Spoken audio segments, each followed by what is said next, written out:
Well, good afternoon, good morning, or good evening, depending upon where you are in the world, and welcome to today's DevOps.com webinar. I'm Charlene O'Hanlon, moderator for today's event, and I welcome you. As always, we have a great webinar on tap today, but before we get started, we do have a few housekeeping items we need to go over. First of all, today's event is being recorded, so if you miss any or all of the event, you will be able to access the webinar later on demand. We will be sending out an email after today's webinar that includes a link to access the webinar on demand. And we are taking questions from the audience. So if at any time during our presentation today, you have a question for our speaker, please don't wait, don't hesitate, just use your GoToWebinar control panel and submit your question. And we'll take hopefully a few minutes near the end of today's presentation and go through all the audience questions. And finally, we are doing a drawing today for 3 $50 Amazon gift cards at the end of today's webinar. So please stick around. Hopefully you'll be one of our lucky winners. Okay, with that, we'll go ahead and kick off today's webinar, which is inserting business logic security checks into DevOps pipelines. Our speaker today is no stranger to the DevOps.com webinar series. He is Chetan Kaneki, founder and CTO of Shift Left. Hi, Chetan, how are you? I'm doing great. Thank you very much for asking. Great. Well, I am going to just put myself on mute and let you get right into your presentation.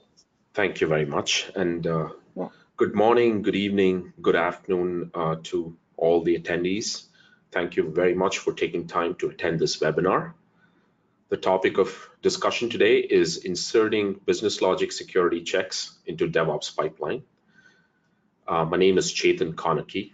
I'm the founder and CTO of Shift Left. So let us start this webinar by asking an overarching question.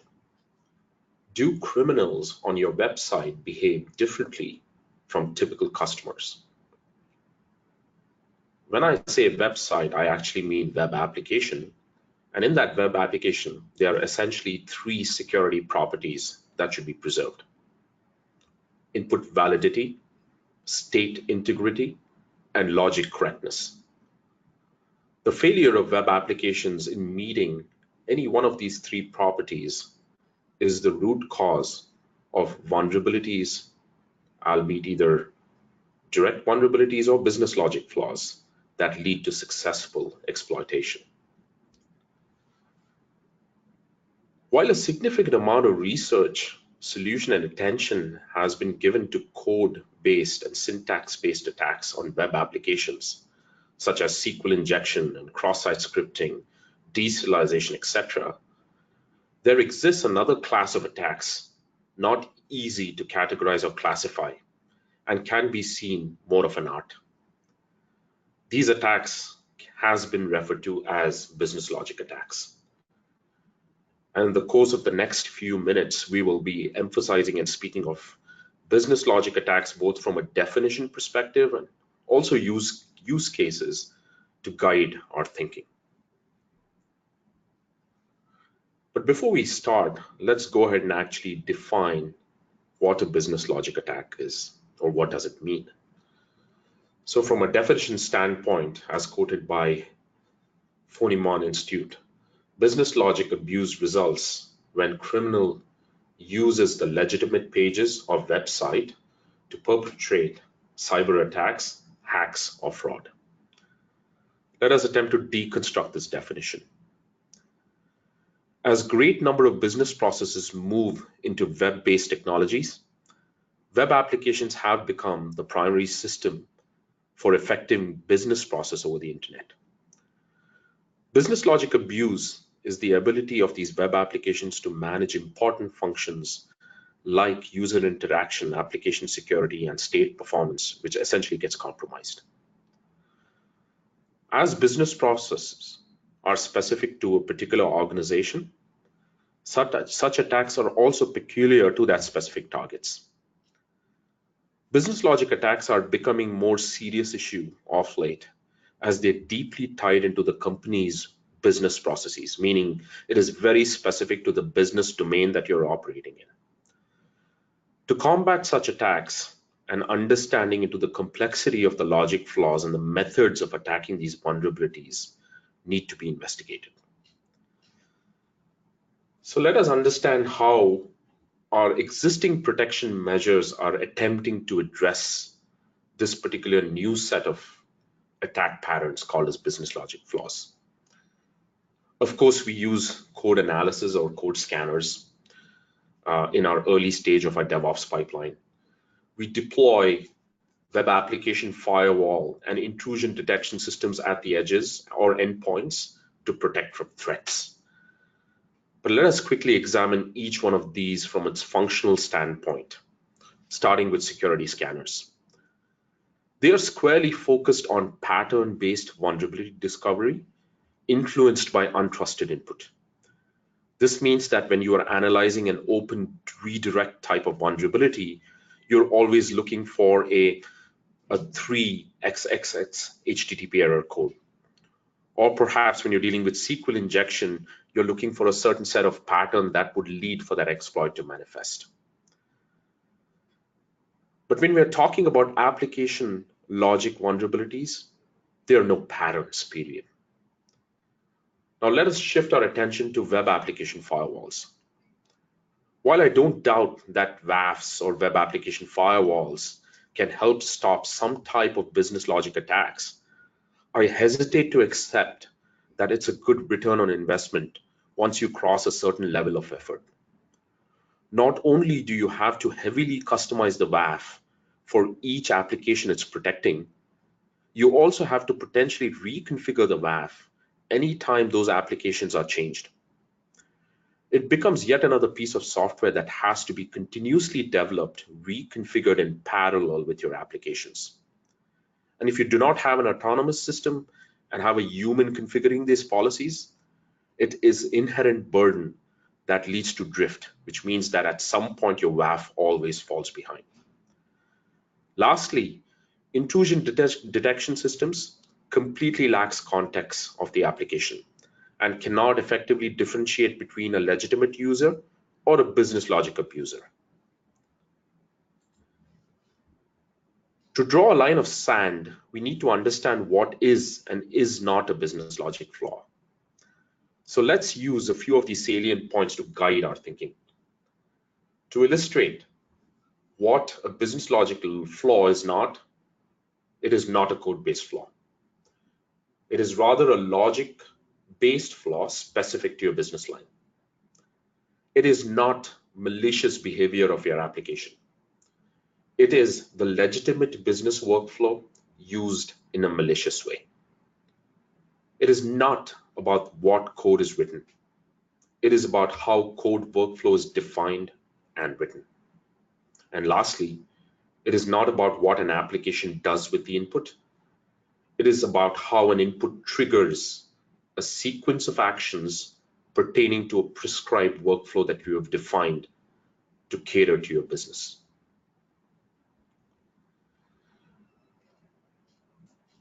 As we mentioned before, the most important thing when you're looking at for application logic vulnerabilities is to understand how an application works.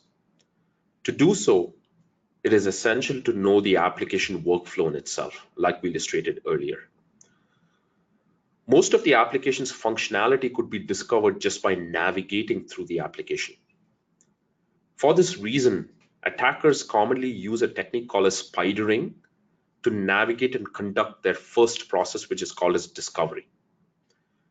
The basic idea of spidering is to extract all the links, internal or external, from your application perspective as your application interacts with those resources.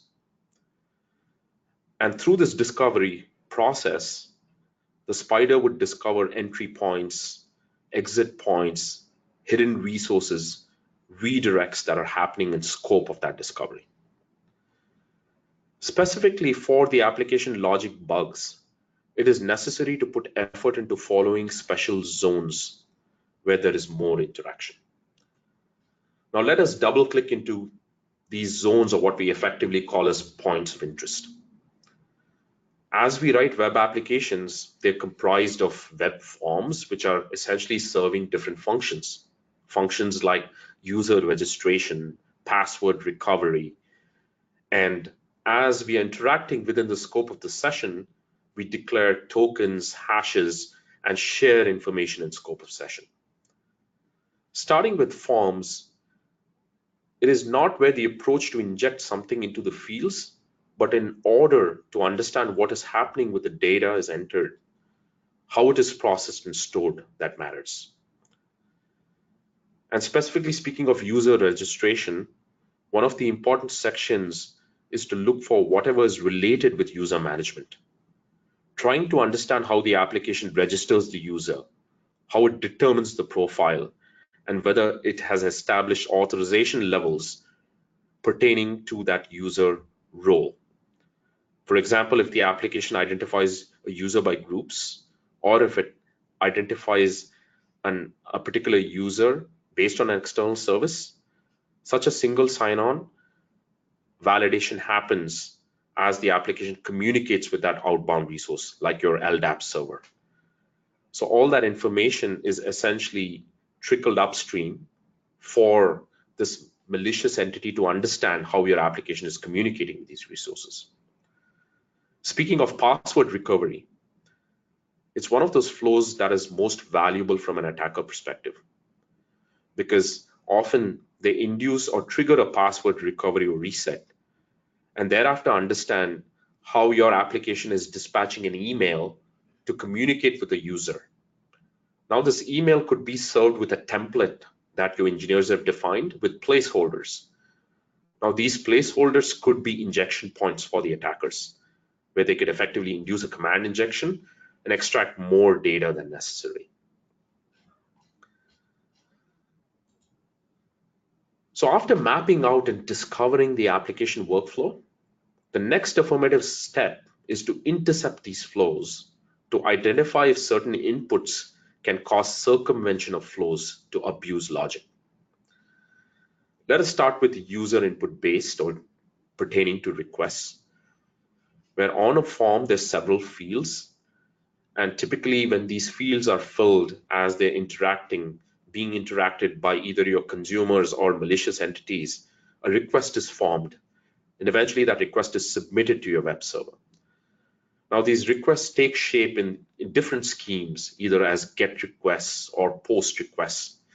And all of your necessary parameters, cookies, environment variables, and tokens are packed pertaining to that specific request scheme or in the appropriate HTTP header. The next section is outbound communication channels, identifying how your application internally is using services to fulfill workflow conditions. You might be using an external email service provider like SendGrid, so your application might be communicating outbound to trigger an email dispatch. You might also be using an SMS service like Twilio in order to enable mobile communication. Or perhaps if you're using a payment gateway to fulfill your orders at some portion in your workflow, there could be an HTTP or HTTPS redirect to that payment gateway in order to authorize and capture the transaction, leading to fulfillment of order. And finally, all of this transaction is codified in your application using naming conventions. Often as engineers, we choose very prudent and effective naming conventions, where if you're dealing with databases, we typically prefix database, and if it's specifically SQL, we say SQL, or following the RESTful nomenclature, we might say read, update, delete, etc. All of these tend to become cues for attackers, where they understand that your application is actually communicating and writing to a SQL database, or perhaps reading from it, communicating outbound to an email service, etc. So these tend to become interesting cues for attackers to take forwards. So let's further guide our thinking using some real abuse use cases, starting with a typical online auction, which was abused not too long ago, where if you typically examine the workflow with an online auction, a consumer creates an account, participates in an active live bid, and continues to counter bid till he wins and claims that particular transaction associated with that property he's bidding for. Now, if we switch context and examine it from a perspective of an hacker or an attacker, an attacker might register as a normal consumer, participate in a real-time auction, albeit bidding at the lowest price. Now, if the real-time bidding is occurring and that particular web page is being refreshed constantly, you might have the user names who are also participating in the bids displayed. And often user names could be email IDs. So this could be a cue for the hacker or malicious entity to collect these usernames, harvest them, and then essentially conduct brute force attacks by inducing password resets with these usernames. Now, as a consequence, typically password resets have a threshold on number of attempts. And once that threshold is exceeded, the natural next step is to lock the account and invalidate any active sessions.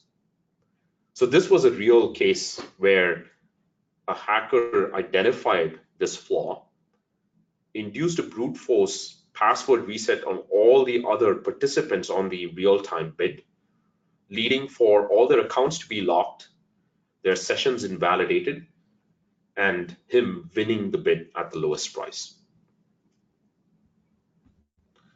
Switching context, let us look at information disclosure.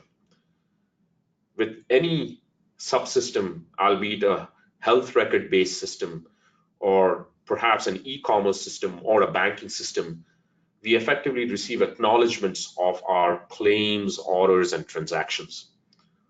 Often these acknowledgements are sent as emails, and these emails contain links that essentially point us back to our order status or our transaction ID information or summarization. So there was an incident not too long ago, almost in 2017, associated with Molina Health and Signet Jewelers, where an email was dispatched carrying details associated with a fulfilled order. But this email contained a URI, redirecting the user back to the detail which was hosted on the web application portal. But note that the flaws that existed in this situation was that no authentication was required for the user to view his details or his or her details. Even worse, the order and claim ID was predictable because they literally carried the primary key or a sequence ID from the database, which was represented in the URI, which means a particular user can literally guess what the next sequence might be and cross over his tenant to access order, claims, transaction information of any other user, leading to information disclosure. The third use case that we'll speak of is something that happened in 2017, where Apple filed a class action lawsuit on a particular vendor who was repairing iPods. Apple's warranty repair program for iPods allowed customers to receive replacement units before the original non-functional music player is returned. And all they required on their portal was a serial number of the non-functional unit and a valid credit card so that they can authorize $1 to identify that this user is a legitimate user along with the shipping address.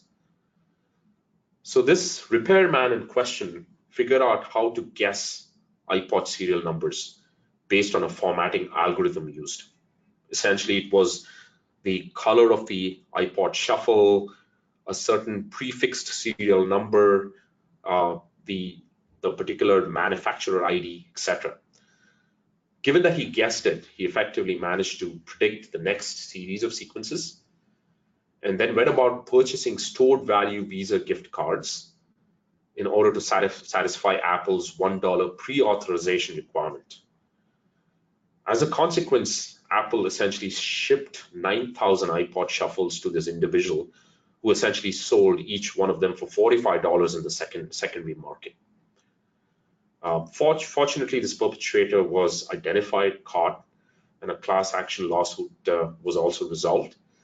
But note that these three cases that I spoke of have interesting traits that don't smell like vulnerabilities, traits that essentially enabled these perpetrators to identify ways to circumvent business logic flows or flaws in the application. So the main purpose of this webinar is to give you a sense of how we can go about preemptively identifying for those symptoms, because we touched on a few points. One is you of course cannot detect all of such flaws in real time with defenses at the edge, because those defenses should be trained. If you release your application multiple times, those rules should be adjusted appropriately so that it can effectively enforce and protect. The other point that we raised is these flaws are very pertinent to the design of your application, which means that you need an expert guided system so that you interactively ask questions and identify if such flaws exist. We also touched on this point that these flaws are not vulnerabilities, which means that they're not just patterns influenced by untrusted input that cause a condition that manifests as an exploit. It's almost chaining multiple such conditions together, and once chained in unison, evaluating to see if they exist, leading for a possibility of a business logic flaw. So shift-left Ocular is one such tool which lets a security analyst, AppSec teams, and developers interactively investigate to identify violation or lack thereof of adherence of design principles that could lead to business logic flaws. This interaction is aided by a powerful query capability to identify and ask questions pertinent to your specific business domain. Whether you're operating in finance, healthcare, or e-commerce. Eventually, when you ask questions, you get answers. And these answers are flows that violate a certain principle. Now, obviously, you want to take these questions, craft them as policies, enforce them so that they're continuously evaluated release per release. And if it violates, you effectively then decide whether this particular version of your software should be released or not.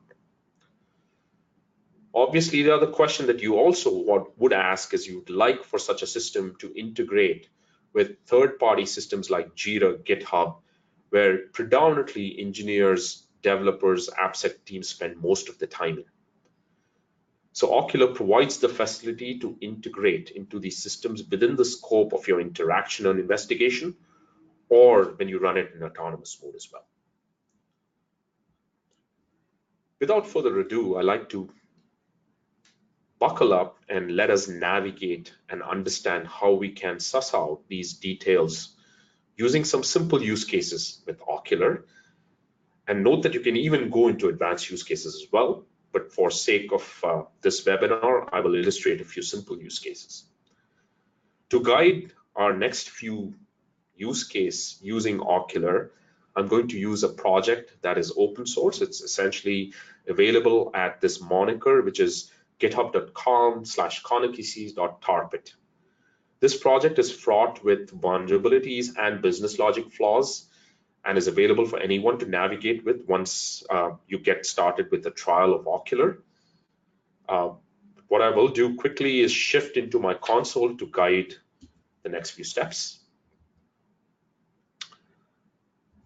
Like I mentioned, I will be using this project called as Tarpit, which is available on GitHub. I'm going to quickly switch to my console.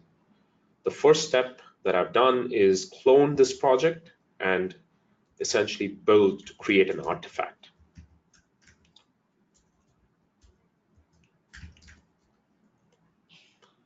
Given that this is a Java project which is deployed on a Tomcat servlet, what I've effectively done is created a web archive as a consequence of building or initiating a Maven build. Ocular is a command line interactive tool that takes as input a particular proprietary format called as code property graph, which essentially is a graphical representation of your code. This graph essentially encompasses the custom code that you write, the open source it consumes, and the framework upon which it is deployed. Think of it as a graph of graphs. Having this graph enables us to effectively understand information flow and thereafter ask interesting questions to see if there's certain business logic flaws that can be triggered on these information flows. So as a next step, I'm going to create this graph that I just spoke of. Typically, it takes less than 10 minutes to create a graph in association to an application being analyzed containing over or approximately 500,000 lines of code. But if you're writing very tiny microservices, which is very optimal and the typical modus operandi these days, it takes less than a minute or perhaps less than 2 to 5 minutes to create this graph. Note that it took literally less than 10 to 15 seconds to create this graph because my application that I'm demonstrating today is fairly simple. Ocular is a command line tool, and what I'm effectively going to demonstrate today at this moment is using Ocular in investigative mode. But you can expand the scope and use Ocular in an autonomous mode as well, meaning take your insights, create scripts and recipes, and bolt it into your continuous CI/CD pipeline so that these evaluations are conducted constantly on a release per release basis. So on starting up Ocular, now I effectively have the ability to ask questions over this graph. But before doing that, I'm effectively going to load a set of recipes that I often use. And by the way, we provide you a set of recipes, batteries included, which essentially contains different patterns of business logic flaws, backdoors and rootkits, and common vulnerabilities. So right off the bat, you get value without even writing a single line of code pertaining to your recipes. The language used by Ocular for interaction is a meta language, which is essentially based on Scala. So if you're familiar with Java or Scala, it feels very native as you interact with Ocular. The first step that I'm going to conduct is load that particular graph that we spoke of or just created at the moment. As this graph is loaded, it enables us to ask interesting questions over this graph. And just to quickly demonstrate, I'm going to execute a particular command which enables me to get all hard-coded literals in the code. Now, this is just a simple command, but it has very high value because I can go one step further and ask if the engineer has mistakenly hard-coded any credentials like AWS secrets, AWS tokens, GitHub access tokens, etc. The other interesting value that can derive of Ocular is you can identify your software composition encompassed in your application as well. Now, Ocular just does not give you version dependent pairs.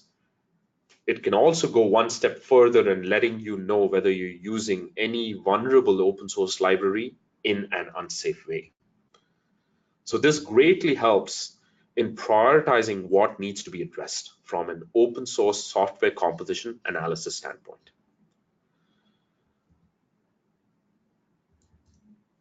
But what I'd like to do now is quickly give you a glimpse of the first use case that we're going to traverse. This is a use case called as a denial of service attack on a resource. This is often conducted as an exercise by attackers to identify if your application is consuming a resource without releasing it. That could effectively lead for the application to crash due to resource exhaustion. This example that I'm effectively going to use to illustrate this point is using a global database connection that is initialized in a HTTP GET request path. But note that as this global connection is initialized, the highlighted patterns indicate that the engineer is not using a connection pool, first of all. Even worse, the connection that is established is not being released after the request is serviced. So these two patterns collectively, when chained, would lead to a denial of service attack, where if someone repeatedly hits this web route or triggers a particular form leading to this web route, it would lead for the connection to continuously be consumed, eventually leading to exhaustion. This is a very simple example, but you might have other resources. You might be using a Redis cache, you might be using your file system, and the different ways to trigger certain paths leading to resource exhaustion. I'm going to switch back to the console to illustrate how we can use Ocular to identify this condition. Firstly, Ocular lets you configure different sources and sinks, because from your application standpoint, you might be using different types of resources like database, caches, file systems, other microservices. So what you get is a set of different sinks that we already bootstrap and batteries include as a set of our policies. So here I'm asking, using a very simple succinct API, for any database connection used throughout the application. So here I've got a confirmation that this particular servlet is using the database connection.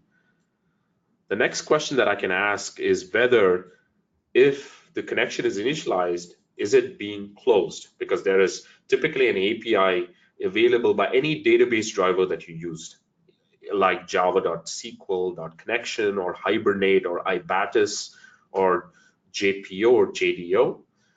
So we have codified for all of these APIs and annotated them.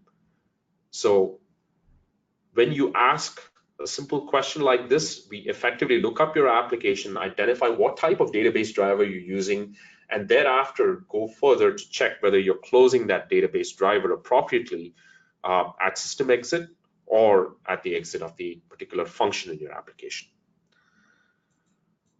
Finally, I use that same succinct API to ask whether you're using a connection pool in your application, because if you're not, that's even a worse position that you're at.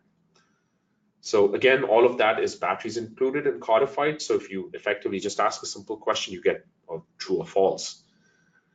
So we've asked 3 separate questions, but like we discussed, it has to be chained together to materialize or manifest a DOS attack. So what you can effectively do is take these 3 questions, bind them together conditionally in a script, and then assert to let your build system know that we need to fail this build because all these symptoms exist in unison that would lead for a DOS attack to manifest.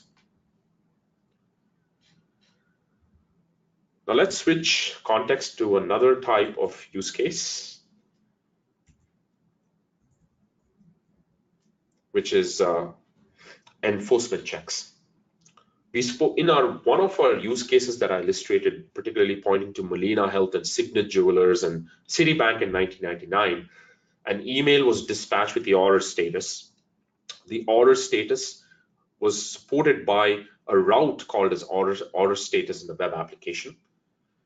This order details or confirmation details or transaction details was displayed to the consumer without authentication, which led for that consumer to become adversarial, cross over his boundaries into other customer tenants and ask for their order details. So here's a quick example of enforcement checks, where if you have different web routes supporting REST APIs or your web APIs, the question that you'd like to ask is whether, if any of these web routes are triggered, are they being redirected to a login page? Or perhaps looking for an access token so that you validate that particular request is initiated by that specific user who wants to look up his data or her data.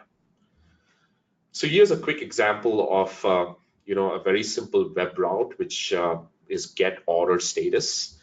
Note that the highlighted portions indicate that there is a redirect to login, and once the role is identified, then the next step is to look up the customer's details by effectively referencing the database. Again, this is a very, very simple use case. So I'm going to switch again to the console to illustrate how we can navigate and identify for that use case. So Ocular understands information flow. So from an information flow standpoint, as we looked at this highlighted portion in our slide deck, I want to draw your attention to a couple of things. One is you have input injected, which we typically treated as untrusted input from an external entity. Now, there is a redirect happening to a resource and then a conditional check there after the redirect to validate that condition, leading to the next step, which is looking up the database or looking up any other resource. So I'm going to conduct this simple inquiry using Ocular to identify, first of all, if we are receiving requests from external HTTP sources, and thereafter touching any database to conduct inquiries. And in this case, we have codified various types of database drivers under this global SQL injection 6. The next step I'm asking for is this condition. This is an important point that I want to pause and reflect on, because your conditions could be specific to your business domain. You know, there is no pattern or signature that is common across all business domains. You might validate against an LDAP server, or perhaps look up a basic RBAC system, or conduct Auth0 based validation to check to see if the user is valid. So this is where you bring your specific business domain expertise into Ocular and codify them into the script so that validation is conducted in adherence to what is specific to your business domain. Now, as we define the source, the sink, and the condition, the next question that I'm going to ask is, give me all flows that are happening from source, adhering to that condition, and thereafter touching the sink. So upon executing that command, which is source is reachable, sink reachable by source, give me the flows, but branch point, meaning only if the condition is met. What I get is an entire flow pattern. Now, this is a pretty printed representation of that flow pattern. Note that these results can be delivered in a JSON format as well, and you can apply necessary conditional checks upon that flow so that you eventually take those conditional checks and then influence your build, meaning you say that here is one of the requests among the 20 or 30 that is not doing authentication, which means some consumer can touch this and conduct some degree of an attack on it. So this is one way of effectively checking for a series of symptoms chained together in its existence that would lead for a certain type of business logic flaw to manifest. Note that all results in Ocular is often delivered in the format of an information flow. And there is great amount of detail in association with that information flow format. It carries the parameter that is influencing the information flow, like you see cataloged as tracked, and line numbers associated with that is also cataloged as well. And the associated method and the file is also tracked as well. Now, this is just the basic information, but there is more detail to it. Meaning we also track the scheme, meaning is it a get or post request, etc., etc. And all that can be extracted, if you wish to, as this great detail is available in the JSON dump. I'm going to switch back to our third use case, which is a fairly interesting use case and fairly prevalent use case as well, which is data privacy compliance. As we all know, any code that we write is always subjected to PCI, SOC, GDPR, etc. So when we deal with our consumer information, any information that carries critical consumer data is deemed as sensitive. So it is of our utmost responsibility to treat that data effectively. Treating effectively means we effectively got to encrypt that data, redact that data, or obfuscate that data if we are sending that data on an outbound channel, either to RSys log or a log file that gets carried to our Splunk dashboard, or perhaps gets passed over an HTTPS secure channel to another microservice. Because it's very hard to understand the lineage and provenance of sensitive data in a very complex microservice mesh. Especially when you're getting audited, a simple question is asked, how do you treat your customer data? It's very hard to have an effective answer to that. Even worse, if someone abuses your business logic flaw, they can touch these sensitive data elements. So it is important, first of all, to understand what is sensitive in the application. Thereafter, understand where is the sensitive data flowing through the lifetime or scope of your application. And then you further ask the question of whether this sensitive data is being redacted, obfuscated, or encrypted before it exits the crevice of your application. So let us switch back to the console and use Ocular to ask these questions.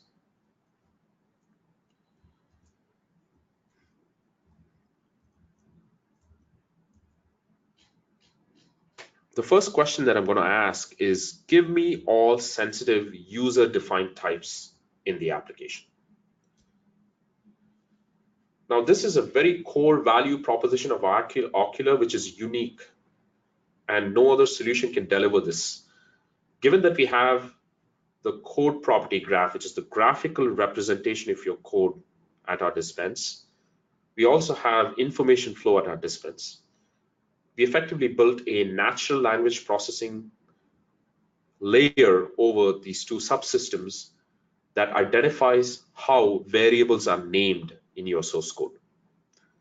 Because often engineers define user-defined types. If you're for sake of simplicity, if you're speaking Java, you define a user-defined type as class. You say class account, class consumer, class transaction. And then each of these user-defined types have attributes like first name, last name, address, routing number, account number. So shift-left Ocular has the capability of identifying and looking at the entire type, and thereafter looking at how the type is named. Thereafter, that nomenclature is compared against various compliance bodies, and then that object is scored as sensitive. Note that the results returned here contain system-defined types, library-defined types, which are package-defined types, and even user-defined types. So in the code base, I have a particular model defined, which is called as class user, which I'll quickly illustrate to you in a moment. If I navigate to the code and shift to this particular directory called as model, note that we have a serializable user-defined type that contains various properties like first name, last name, passport number, etc. Ocular and shift-left's code property graph has a capability of identifying this whole object and categorizing and classifying them as holding credentials, PII, and location data. This is really interesting because now you have a catalog in your dispense. But you want to go further and ask whether any of these types are being defined and used in your code, and if they happen to be leaking outside the edges of your application. So we'll use an example here where I'm picking this user model type as my source and a logger as a sink, because often as engineers, we want to identify and log everything either as info, trace, or debug so that we understand how our application is behaving from a tracing perspective. But often we commit the mistake of logging sensitive data like our user data or AWS secrets, etc. Now, if that happens, and if our data is not obfuscated, redacted, or encrypted, then we are in violation of compliance. So I'm asking a very simple question, and I get a simple flow in return. Now, this flow to me describes that I have my user-defined type with specific attributes being concatenated, prepared as a string, and then dispatched to a logger. And note that on carefully examining what is happening in the flow, it is clear that there is no encryption, redaction, or obfuscation function. Note that what we have done is batteries included provided to you as a customer effective encryption, redaction, and obfuscation functions that are available in the open source community perspective. But note that you might bring and build your own schemes for doing these functions. And if that's the case, all you have to do is augment the policies so that your packages are reined in and evaluated against to ensure that if it is violating that principle or not. Now, these findings are really interesting, but what you'd like to do is take these findings back to your engineers. And as we all know, engineers write code, commit the code in GitHub, and they often like for issues to be filed as GitHub issues. So let's take these findings, log them as a data flow. Thereafter, explode that flow as a JSON feed so that it's more conducive for an engineer to parse and make sense of. Now let's take that JSON feed and create a GitHub issue from our console. Because Ocular is essentially providing batteries included integration into various subsystems like I indicated in the past. So I just called a simple API, create issues in GitHub, and from your console, an issue was created into this project so that the associated engineer could effectively act on. Note that you can define your own description associated with the issue and add your necessary detail. All the necessary API function is provided to you to do this function. Now, some of the folks could in interaction mode create issues, but you could take this same function that I committed at the moment, encapsulate it into your CI/CD motion so that every time you release a code, you have an autonomous system, run Ocular, conduct these degrees of evaluations, and then create issues in the appropriate project so that your engineers can track and resolve for. Now let's quickly shift focus to the last use case that I have, which is what we effectively call as encryption compliance. Not too long ago, various companies were impacted with data breaches. Data breaches happen in various ways, but what leads as a consequence is data exfiltration. Now note that once your data is exfiltrated, you might effectively be using different schemes. So if you use a weak scheme, that means someone could effectively exploit your system by unscrambling your encrypted data. Often when you encrypt your password and you use a weak encryption scheme like DES or triple DES, then it would take fewer compute hours for an attacker, or maybe a simple scheme like rainbow tables to go ahead and actually unscramble those passwords. So it is important to apply a mandate upon all your code bases to measure the strength of the crypto scheme used. And if it is using a weak scheme, which is effectively defined by standards like NIST and CVE, you want to take affirmative action to ensure that you apply a stronger scheme. So my last use case that I'll quickly illustrate to you is check to identify if the code base is using a weaker scheme. Again, I ask a simple question, which is give me all snippets or functions of the code or code blocks that happens to be using or initializing any weak encryption scheme like DES, MD4, Blowfish, SHA-1, etc. And do final is an initialization of that scheme before it is applied to a particular field. So this code base that I indicated prior is actually using triple DES when an instance is fetched and it is initialized. The next step is to identify if a certain attribute is being encrypted using the scheme and thereafter either dispatched or persisted to a database or a log file.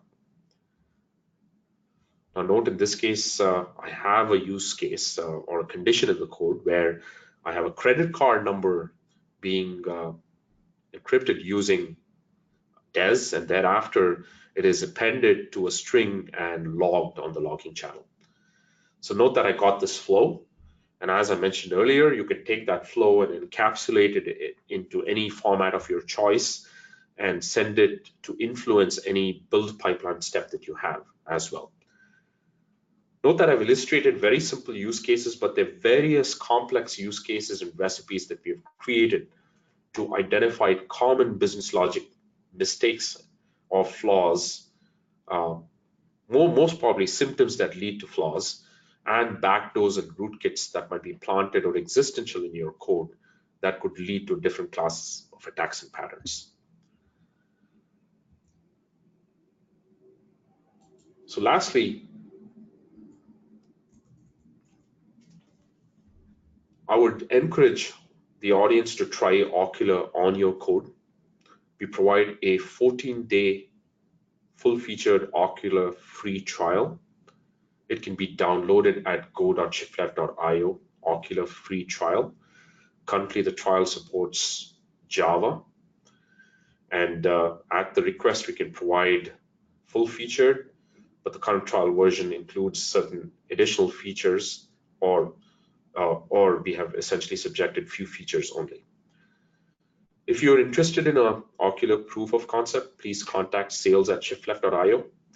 And we currently support Java, C, C++, C#, and very soon on our roadmap, we will be supporting Node.js, Scala, and Go. Thank you very much for attending this webinar. All right, great. So it looks like we've got time for a couple questions. So if you have a question for Chetan, please go ahead and use your GoToWebinar control panel, and we'll try to get to one or two of them. First question here is, let's see, business logic flaw sounds a lot like social engineering attacks. Are there known machine learning techniques that help set alerts? Let me answer your question in two parts. One is business logic flaws sound like social engineering attacks. It's not necessarily social engineering. It is a way of, because social engineering means you might go out of band of the application to figure out a way to first infiltrate and then take affirmative action. Business logic flaws is a way an attacker, first of all, enumerates through the application, identifies information flow, and then proceeds to circumvent a certain information flow influenced by the parameters that is induced upon the flow, a certain section of the flow.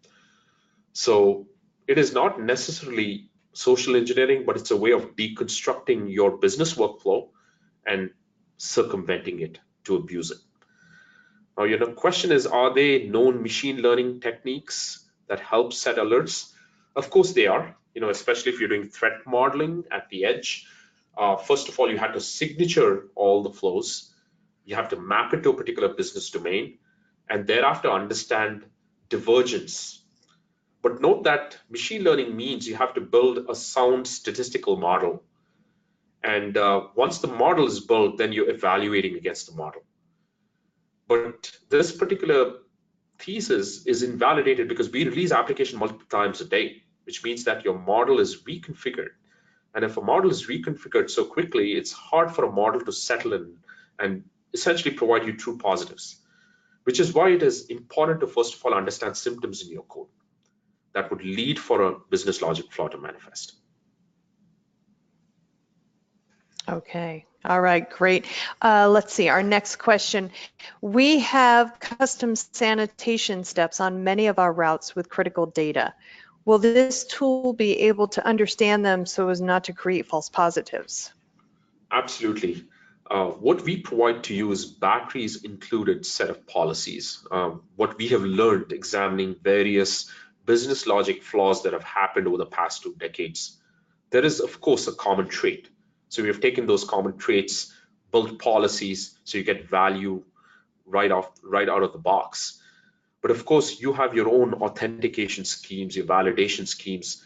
So what you can do is go through an initial exercise of bringing your own schemes into our policies, which is only a one-time exercise, which of course we will help you and guide you through that process during the inception or the early validation point. And thereafter, it makes it relatively easier to evaluate against those conditions release after release. All right, great. Looks like we have time for maybe one or two more. Let's see. Can you help me find CVE variant vulnerabilities in my open source libraries? Absolutely. We actually go beyond that because often CVEs and CWEs are system of records of known vulnerabilities. And Often, software composition tools merely just look up your software bill of materials, that is your dependencies, compare it against that database and let you know whether you are hurting an vulnerable open source library or not. In our case, what we do is go beyond, because we understand how you use the open source library. By use, I mean whether you're using it in an unsafe way, or you happen to be using, depending on a vulnerable library, but not using it per se. So with that great amount of detail, we help you prioritize the vulnerability so that you can choose to fix what matters rather than touching something that does not actually matter at this point. All right, great. Let's see, looking at the questions. Okay, are there types of vulnerabilities that cannot be detected? Definitely, yes. There's certain classes of vulnerabilities which are better detected when you mine threat data, meaning there's a rule called as velocity rule, which often if you have an attacker attempting to induce attacks on your applications, and the attacker is behind a network where, in scope of the session, you see two different IP addresses associated with the same entity. So such a rule is triggered, called as velocity rule, that claims that one individual cannot be in two places within the scope of the same session at the same time. So these classes of rules and policies are specific to examining the request. So these are the classes of attacks which are beyond the scope of Ocular. All right, let's see. I think we have time for one more, then we'll close it out. Does Shift Left have professional services to help me write my own custom queries? Absolutely. We have experts who have essentially catered and built policies in financial fraud, healthcare fraud, or backdoors and rootkits. So we bring our expert systems and professional services to help you craft and author these rules. And this is typically done during the onboarding process, where it takes less than 2 weeks to codify and author these rules. Okay, all right, great. Well, unfortunately, that is all the time that we have for the Q&A session. If we didn't get to your question, I apologize, but please know that the folks at Shift Left will be getting a copy of all of the audience questions, and I'm sure they'll be more than happy to follow up with you offline.